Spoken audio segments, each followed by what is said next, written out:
चौथा उपदेश, मन और विचारों को कंट्रोल किए बिना जीवन में कभी शांति और सुकून मिलने वाला ही नहीं है। अर्जुन ने श्री कृष्ण से कहा कि मेरा मन सही गलत सब कुछ जानता है, फिर भी मेरे विचार और मेरा मन मुझसे कंट्रोल नहीं होता। मैं जो करना चाहता हूं वो कर नहीं पाता हूं, और जो नहीं करना चाहता हूं वो मेरा मन मुझसे जबरदस्ती करवाता है। इसीलिए मैं बेचैन हो गया हूं, मुझे शांति प्राप्त नहीं हो रही। तो श्री कृष्ण ने अर्जुन से कहा, उसके लिए तुझे अपने मन और विचारों से डिटैच होकर अपने मन और विचारों को सही दिशा में ले जाने की प्रैक्टिस करनी होगी, अभ्यास करना होगा। और ये एक दिन का काम नहीं है। जब तक तू अपने मन और विचारों की गुलामी का त्याग नहीं करता, तब तक तुझे जीवन में कभी शांति नहीं मिलेगी। एक राजा था, वो बहुत बेचैन और परेशान रहता था। एक दिन वो अपने गुरुजी के पास गया और उनसे कहने लगा कि मेरा मन बहुत बेचैन है, मैं बहुत परेशान हूँ, मैंने पूरे संसार को जीत लिया है, सब कुछ है मेरे पास, पर मैं खुश नहीं हूँ, मेरे मन में सुकून नहीं है, शांति नहीं है।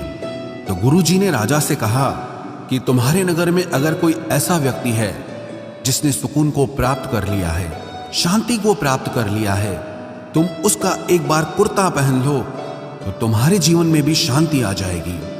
राजा बहुत प्रसन्न हो गया कि ये तो बहुत आसान काम है। वो अपने राजमहल में आया और राजसभा में वो सबसे कहने लगा कि आप लोगों में से जो भी शांत हो चुका हो, जिसे सुकून मिल गया हो, वो अपना कुर्ता मुझे दे दे। वो बदले में जितना भी धन मांगेगा मैं उसे दे दूंगा। सब लोग एक दूसरे का मुंह देखने लगे।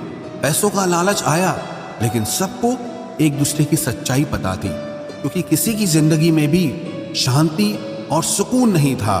सब अपना सर झुकाकर वहां पर खड़े हो गए। फिर उस राजा ने पूरे नगर में ढिंढोरा पिटा दिया कि जिसे भी शांति प्राप्त हो चुकी हो, सुकून प्राप्त हो चुका हो, वो मेरे पास आकर अपना कुर्ता दे दे। वो जितना कहेगा उससे उतना ही धन दिया जाएगा। लेकिन एक भी व्यक्ति ऐसा नहीं मिला जिसे शांति प्राप्त हो चुकी हो। वास्तविकता में जब कोई मरता है तब हम कहते हैं कि वो फलां व्यक्ति आज शांत हो गया। कभी किसी जिंदा इंसान के लिए नहीं सुना कि एक जीता जागता इंसान शांत हो गया है। राजा के सैनिक पूरे शहर में ढूंढते रहे, फिर उन्हें पेड़ के नीचे एक महात्मा तपस्या करता दिखा, जिसके चेहरे पे एक शांति थी, सुकून था। वो सैनिक उस महात्मा के पास आकर पूछने लगे कि क्या आपने शांति प्राप्त कर ली है, सुकून प्राप्त कर लिया है? महात्मा ने कहा, मैं पूरी तरह से शांत हूं। तो सैनिक उसे राजा के पास ले आए। राजा ने उस महात्मा से प्रश्न किया कि क्या आपको शांति और सुकून प्राप्त हो चुके हैं? वो महात्मा कहने लगे, महाराज, मैं पूरी तरह से शांत हूं, मुझे कोई चिंता नहीं, मुझे किसी चीज की लालच नहीं, मुझे कोई इच्छा नहीं है। तो राजा भी बहुत प्रसन्न हो गए कि आखिर वो व्यक्ति मिल ही गया जिसे शांति की प्राप्ति हो चुकी है, जिसे सुकून प्राप्त हो चुका है। तो राजा उस महात्मा से कहने लगे कि हे महात्मा, आप कृपया करके अपना कुर्ता मुझे दे दीजिए, बदले में आप जो मांगेंगे मैं आपको दे दूंगा। वो महात्मा कहने लगे कि महाराज, सुकून और शांति तो मुझे मिल चुके हैं, लेकिन क्या करूं, मेरे पास कुर्ता ही नहीं है पहनने के लिए जो मैं आपको दे सकूं।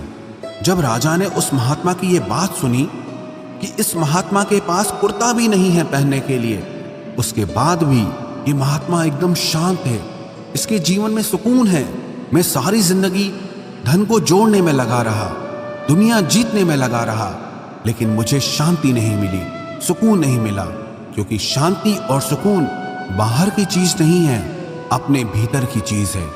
इसीलिए जब तक कोई व्यक्ति अपने मन और विचारों को कंट्रोल नहीं करता, तब तक उसके जीवन में सुकून और शांति नहीं आती। और गीता का उपदेश हमें यही सिखाता है कि जीवन में शांति चाहिए तो मन को शांत करना सीखो।